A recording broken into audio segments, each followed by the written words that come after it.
These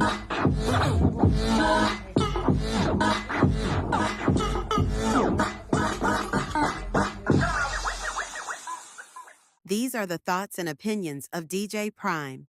Viewer discretion is advised. Welcome to Conversations with Prime.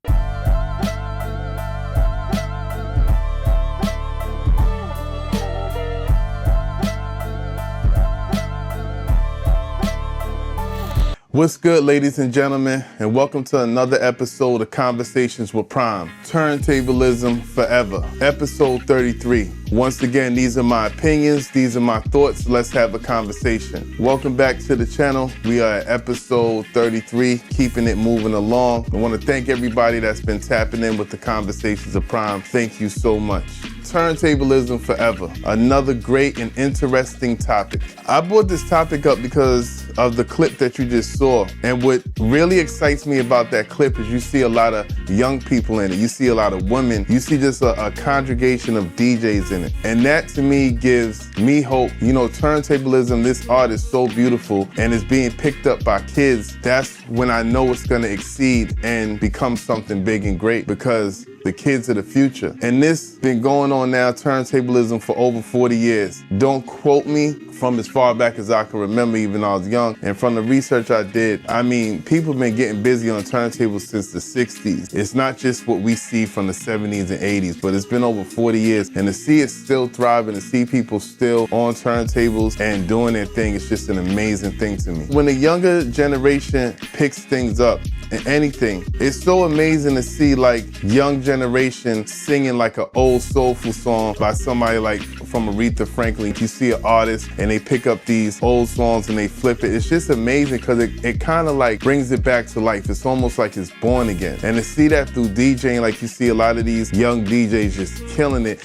that brings attention to it. So it expands it. I think it's so amazing. Sometimes I'll go to sleep like, damn, I want to get this pattern. I want to learn this new scratch technique. And then I'll get up early in the morning and practice it. Or I'll come home and just be practicing something. It's so addictive. You know, that's what makes turntablism so great. To me, turntablism is different from basic DJing. Some DJs will just play music, put the needle on the record, play a couple of songs, get the party rocking, maybe throw a couple of scratches in there, maybe throw a couple of juggles, nothing too crazy, just like the basic stuff. But when you get into turntablism and you're trying to manipulate this song that maybe four of the DJs did before, and you're trying to do something different, you're trying to break out a new pattern, to break out a new feeling, it's just so amazing to do that. It's like, yes, you know what I'm saying, let me try to hit it from this way, let me try to bring this in at this part. And that's what I said, it's very different from basic DJing. It's like a whole nother world. And one thing about turntablism, it takes a lot of practice. I mean, endless practice. You can't really stop practicing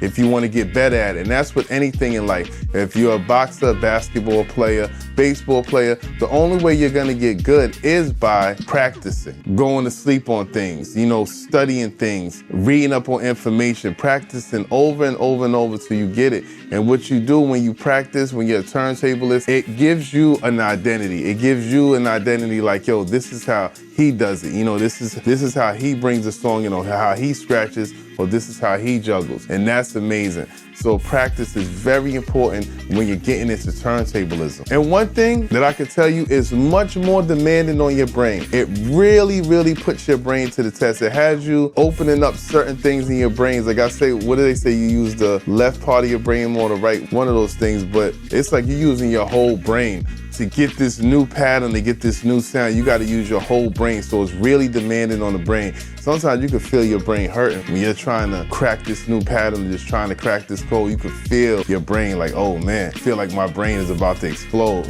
Crazy, but that's how it be sometimes. And being a turntablist definitely will separate you from the rest. It'll definitely separate you from the rest. And it's like, don't get it twisted. Don't think that turntablists can't rock a party, because some of them can. Now you have to think, if a person takes the time out to practice turntablism and practicing these crazy techniques and these scratches and these juggles, you know that it'd be nothing for them to learn how to transition a song, rock a party, play the right music. If they can put their time and effort into being a turntablist, then they can put their time and effort into being a DJ, just basically breaking things down to where the crowd will like it, to where people will like it. Being a mobile DJ, being a radio radio DJ. There are a lot of turntablists that came up that they are incredible at rocking the party. So don't get it twisted. Don't be scared like, oh, I don't want to step into turntablism because and people aren't gonna like it. It won't hurt to do a little something at a party, a little scratch, a little juggle. It won't hurt, but you don't gotta overdo it. Turntablism forever, may it live on forever. Ladies and gentlemen, that is my time.